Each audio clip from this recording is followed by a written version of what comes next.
And joining me now is Missouri Senator Josh Hawley. Senator, good to see you tonight.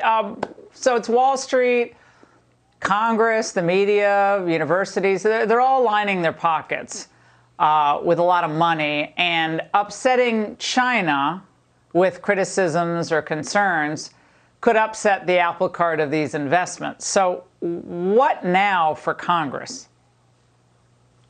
Well, I think when it comes to Congress, one of the most basic things that we should be able to expect, Laura, and that voters, citizens ought to be able to expect, is that people who go to Congress are going to be focused on actually doing what the people want and not on lining their own pockets and padding their own wallets, which is why I think it's time to ban stock trading by members of Congress. It's not too much to say that if you go to Congress, you should either do what most Americans do, which is to put their savings into broad-based mutual funds or put them in a blind trust.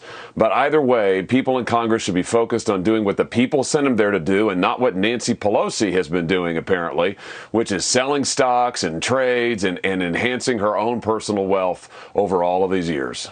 Well, that's an enormous amount of money that she's made. Her husband, Paul, is a big investor, hugely successful. And I mentioned Ray Dalio in the Reader before you came on. And it's important to know that, of course, he's a multi-billionaire, but Chinese propaganda outlets, state-run media, are praising him because he touted what he calls their common prosperity plan.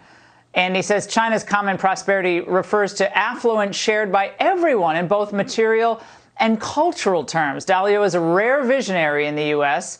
He knows that the U.S. problems are not rooted in China, but in the U.S. itself. Senator, I've heard a lot from U.S. CEOs over the years, but this takes the cake. He's getting praised by the Chinese Communist Party. You know, I tell you what, I consider it a badge of honor that I am banned from China by the Chinese Communist Party. I'm officially sanctioned by them. I think to be praised, to be fawned over by the communists in those kind of terms just shows you what some people in corporate America are willing to do in order to make a buck, Laura. And you know what? I don't think that we should be saying to these investors and these CEOs, I mean, that it's too much to ask of them to actually be for America. I mean, what is it? Why can't they be for the United States of America that, after all, is the country that's made them rich? I mean, they have made their money because of the free system, the free economy, free enterprise we have in this country. And I think to turn around and to badmouth that and to say that the Chinese system is better, I mean, I don't see them living in China, basing their business in China. It's just outrageous. And, I think people are tired of it, and they're tired of these woke corporations and woke CEOs lecturing this country and Americans on how we ought to live while they praise authoritarians like the dictatorship in China. And speaking of giving a big propaganda coup to the Chinese Communist Party, Senator, we're about to have NBC broadcast the Olympics in Beijing, a huge moment for the Communist Party of China after the virus, of course, devastated the globe. And we're launching a campaign tonight on the Ingraham angle called Not 1 Minute.